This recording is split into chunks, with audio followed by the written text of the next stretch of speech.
ناظرین، آج ہم اس ویڈیو میں بات کرنے والے ہیں رمضان کا آخری جمعہ اور قضا نمازوں کے بارے میں کہ کہاں تک یہ صحیح ہے۔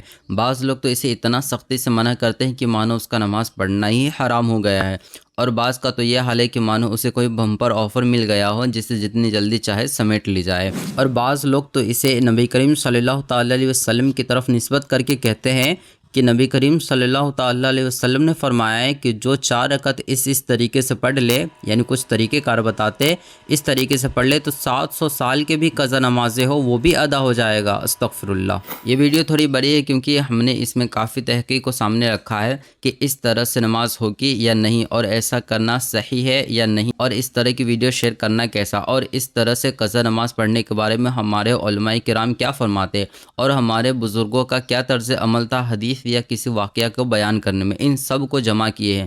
جنہیں زیادہ جلدی وہ اس ویڈیو کے ڈسکرپشن میں خلاصہ پر ٹچ کر کے سن لیجئے اور اپنا مسئلہ حل کر کے جا سکتے ہیں، اور جو اندھ بھکت نہ ہو یعنی وہ تحقیق اور دلائل سے سمجھنا چاہتے ہیں تو وہ اس ویڈیو کو مکمل سماعت کریں۔ تو چلیے ہم شروع کرتے ہیں۔ بسم اللہ الرحمن الرحیم۔ کچھ لوگ اس غلط فہمی میں مبتلا ہے کہ رمضان کے آخری جمعے کو چند رکعتیں پڑھنے سے ان کی پوری عمر کی قضا نمازیں معاف ہو جاتی ہے۔ بعض جگہوں پر تو اس کا خاص اہتمام کیا جاتا ہے کہ مانو کوئی بمپر آفر آ گیا ہو۔ ایک مرتبہ میں نے اپنے محلے کی مسجد میں دیکھا کہ ایک اشتہار لگا ہوا ہے جس میں پوری عمر کی قضا نمازوں کو چٹکی میں معاف کروانے کا طریقہ لکھا ہوا تھا، اور تائید میں چند بے اصل روایت بھی لکھی ہوئی تھی۔ میں نے فوراً اس اشتہار کو وہاں سے ہٹا دیا اور اس کے لگانے والے کے متعلق دریافت کیا، لیکن کچھ معلوم نہ ہو سکا۔ ایسا آفر دیکھنے کے بعد وہ لوگ جن کی 20-30 سال کی قضا نمازیں ہیں اپنے جذبات پر قابو نہیں کر پاتے اور اصل جانے بغیر اس پر یقین کر لیتے ہیں۔ اس طرح کی باتیں بالکل غلط اور ان کی کوئی اصل نہیں۔ علماء اہل سنت نے اس کا رد کیا ہے اور اسے ناجائز قرار دیا ہے۔ چنانچہ فتاوی رضویہ میں امام اہل سنت اعلیٰ حضرت علیہ رحمہ اس کے متعلق لکھتے ہیں کہ جاہلوں کی ایجاد اور محض ناجائز و باطل یعنی جھوٹا ہے، اور امام اہل سنت ایک دوسرے مقام پر لکھتے ہیں کہ آخری جمعہ میں اس کا پڑھنا اختراع کیا گیا ہے، اور اس میں یہ سمجھا جاتا ہے کہ اس نماز سے عمر بھر کی اپنی اور اپنے ماں باپ کی قضائیں اتر جاتی ہے۔ محض باطل و بدعت شنیعہ ہے، کسی معتبر کتاب میں اس کا اصل نشان نہیں۔ صدر الشریعہ حضرت علامہ مفتی امجد علی اعظمی رحمۃ اللہ تعالیٰ علیہ بہار شریعت میں لکھتے ہیں کہ شب قدر یا رمضان کے آخری جمعے کو یہ قضائے عمری جماعت سے پڑھتے ہیں اور یہ سمجھتے ہیں کہ عمر بھر کی قضائے اسی ایک نماز سے ادا ہو گئی، یہ باطل محض ہے، یعنی صرف باطل ہے۔ فتاوی امجدیہ میں حضرت علامہ شریف الحق امجدی علی رحمہ نے بھی اس کا رد کیا ہے، اور اس کی تائید میں پیش کی جانے والی روایات کو علامہ ملا علی قاری حنفی علی رحمہ کے حوالے سے موضوع قرار دیا۔ موضوع یعنی بے اصل من گھڑت قرار دیا۔ قانون شریعت میں علامہ قاضی شمس الدین احمد علی رحمہ لکھتے ہیں کہ بعض لوگ شب قدر یا آخری رمضان میں جو نماز قضائے عمری کے نام سے پڑھتے ہیں اور یہ سمجھتے ہیں کہ عمر بھر کی قضاؤں کے لیے یہ کافی ہے، یہ بالکل غلط اور باطل محض ہے۔ وقار الفتاوی میں حضرت علامہ مفتی محمد وقار الدین قادری رضوی علی رحمہ لکھتے ہیں کہ بعض علاقوں میں جو یہ مشہور ہے کہ رمضان کے آخری جمعے کو چند رکعات نماز قضائے عمری کی نیت سے پڑھتے ہیں اور خیال یہ کیا جاتا ہے کہ یہ پوری عمر کی قضا نمازوں کا قائم مقام ہے، یہ غلط ہے۔ جتنی بھی نمازیں قضا ہوئی ہے ان کو الگ الگ پڑھنا ضروری ہے۔ شرح صحیح مسلم میں حضرت علامہ غلام رسول سعیدی رحمۃ اللہ تعالیٰ علیہ لکھتے ہیں کہ بعض ان پڑھ لوگوں میں مشہور ہے کہ رمضان کے آخری جمعہ کو ایک دن کی 5 نمازیں وتر سمیت پڑھ لی جائے تو ساری عمر کی قضا نمازیں ادا ہو جاتی ہے، اور اس کو قضائے عمری کہتے ہیں۔ یہ قطعاً باطل یعنی بالکل باطل ہے، بے اصل ہے، بے بنیاد ہے۔ رمضان کی خصوصیات، فضیلت اور اجر و ثواب کی زیادتی ایک الگ بات ہے، لیکن ایک دن کی قضا نمازیں پڑھنے سے ایک دن کی ہی ادا ہوگی، ساری عمر کی ادا نہیں ہوگی۔ ان سب سے ثابت ہوا کہ ایسی کوئی نماز نہیں جسے پڑھنے سے پوری عمر کی قضا نماز ادا ہو جائے۔ یہ جو نماز پڑھی جاتی ہے اس کی کوئی اصل نہیں، یہ ناجائز و باطل ہے۔ ٹیم عبد مصطفیٰ۔ یہ تو تھا اس قضا نماز کے متعلق تھوڑی سی تحقیقی باتیں۔ اب آئیے میں کچھ حدیث بیان کرنے کے حوالے سے بتاتا ہوں کہ ہمارے اکابر یعنی بڑے علماء کے طریقہ کار کیا تھے، تاکہ یہ اندازہ ہو جائے ہمارے بزرگوں کا کوئی واقعہ یا حدیث بیان کرنے میں کیا طرز عمل رہا۔ جب حضرت عمر فاروق رضی اللہ تعالیٰ عنہ سے عرض کرتے تھے کہ آپ ہمیں نبی کریم صلی اللہ تعالیٰ علیہ وسلم کی کوئی حدیث سنائیں، تو آپ فرمایا کرتے تھے مجھے خوف ہے کہ کہیں کمی بیسی نہ ہو جائے، اور نبی کریم صلی اللہ تعالیٰ علیہ وسلم نے فرمایا جو کوئی میری طرف جھوٹ منسوب کرتا ہے وہ جہنم میں ہوگا۔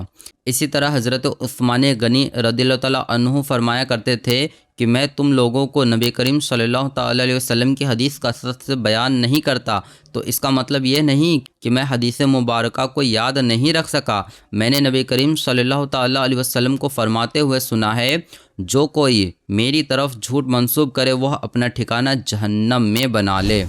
حضرت مولا علی رضی اللہ تعالیٰ عنہ فرماتے ہیں میں تم سے رسول صلی اللہ تعالیٰ علیہ وسلم کے حوالے سے کوئی حدیث شریف بیان کروں، میرے نزدیک آسمان سے گر جانا ان کی طرف جھوٹ نسبت کرنے سے زیادہ پسندیدہ ہے۔ حضرت انس رضی اللہ تعالیٰ عنہ فرمایا کرتے تھے کہ تم کو زیادہ حدیث بیان کرنے سے مجھے یہ فرمان روکتا ہے کہ رسول اللہ صلی اللہ تعالیٰ علیہ وسلم نے فرمایا جو شخص جان بوجھ کر میری ذات پر جھوٹ باندھے وہ اپنا ٹھکانہ جہنم میں بنا لے۔ حضرت عبداللہ بن عباس رضی اللہ تعالیٰ عنہ بیان کرتے ہیں نبی کریم صلی اللہ تعالیٰ علیہ وسلم نے فرمایا مجھ سے احادیث بیان کرنے سے بچو مگر وہ جن کا تمہیں علم ہو، پس بے شک جس نے مجھ پر جان بوجھ کر جھوٹ بولا وہ اپنا ٹھکانہ جہنم میں تیار کر لے۔ اسی طرح حضرت جابر رضی اللہ تعالیٰ عنہ سے سوال ہوا آپ حدیث کیوں نہیں بیان فرماتے ہیں؟ تو آپ نے جواب میں فرمایا میں نے جب سے اسلام قبول کیا تھا اس کے بعد نبی کریم صلی اللہ تعالیٰ علیہ وسلم کی بارگاہ سے دور نہیں رہا، بس نبی پاک صلی اللہ تعالیٰ علیہ وسلم سے سن بیٹھا ہوں، جس وجہ سے حدیث شریف بیان نہیں کرتا کہ آقا کریم صلی اللہ تعالیٰ علیہ وسلم نے فرمایا جو شخص مجھ پر جان بوجھ کر جھوٹ بولتا ہے وہ اپنا ٹھکانہ جہنم بنا لے۔ یعنی حدیث بیان کرنے میں ڈر لگتا ہے کہیں نبی پاک صلی اللہ تعالیٰ علیہ وسلم کی طرف جھوٹ منسوب نہ کر بیٹھوں۔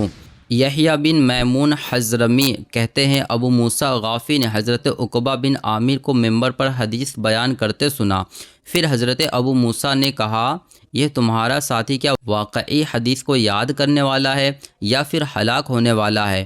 بے شک نبی کریم صلی اللہ تعالیٰ علیہ وسلم نے ہمیں آخری نصیحت کرتے ہوئے فرمایا تھا تم اللہ کی کتاب کو لازم پکڑنا اور عنقریب تم ایسی قوم کی طرف لوٹو گے جو مجھ سے احادیث بیان کرنے کی مشتاق یعنی خواہش مند طالب ہوگی، پس جس نے مجھ پر ایسی بات کہی جو میں نے نہیں کہی تو وہ اپنا ٹھکانہ آگ میں تیار کر لے، اور جس نے میری بعض یعنی کچھ احادیث یاد کر رکھی ہو تو وہ انہی احادیث کو بیان کرے۔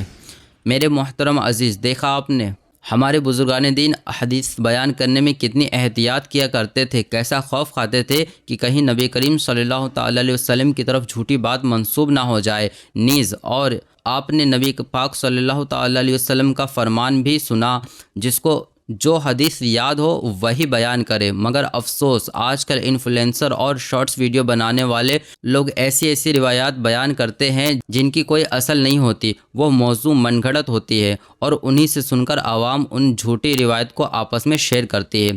خلاصہ معلوم ہوا کہ اس طرح کی کوئی حدیث نہیں کہ 700 یا زندگی بھر کی قضا نماز 2 یا 4 رکعت ادا کرنے سے ہو جائے گی۔ یہ بالکل جھوٹ بے اصل بے بنیاد ہے، اس کا شریعت سے کوئی تعلق نہیں۔ ہمارے کسی علماء نے اس کی اجازت نہیں دی ہے بلکہ سختی سے منع کیے ہیں جیسا کہ میں نے بیان کیا، اور اس طرح کی من گھڑت حدیث بیان کرنا سخت گناہ اور لعنتی والا کام ہے، اور اسے شیئر کرنا بھی گناہ ہے کیونکہ گناہ کے کام پر مدد کرنا بھی گناہ ہوتا ہے، اور جب تک یہ موجود رہے گا خود اس پر گناہ ہوتا رہے گا، اور اس طرح سے پڑھے گئے قضائے عمری بالکل بھی ادا نہیں ہوگا، بلکہ ہر نماز کو الگ الگ پڑھنا ضروری ہے۔ ہاں جتنی نمازیں پڑھیں گے اتنی ضرور ادا ہو جائے گی، یعنی 2 پڑھے تو 2 اور 4 پڑھے تو 4 رکعت نماز ادا ہو جائے گی۔ ہاں اگر قضا نماز سے سچی توبہ کر لے تو اس توبہ سے اس کا گناہ معاف ہو جائے گا، مگر نماز بہرحال پڑھنا ہی ہوگا، اور توبہ بھی وہ بھی قبول ہوگی جب قضا نماز ادا کر لے۔ اللہ ہمیں سمجھنے کی صحیح توفیق عطا فرمائے، اس پر عمل کرنے کی توفیق عطا فرمائے۔ ان ساری باتوں کا حوالہ ملاحظہ فرمائے۔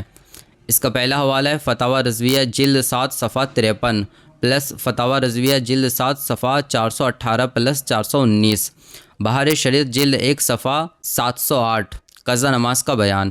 نمبر 4 فتاوی امجدیہ جلد 1 صفحہ 272 + 273۔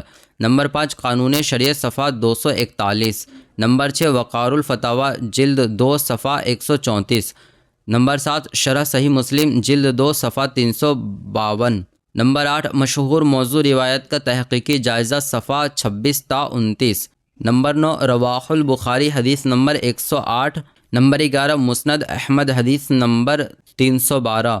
نمبر 12 زرات دین صفحہ 73۔ واللہ تعالی اعلم۔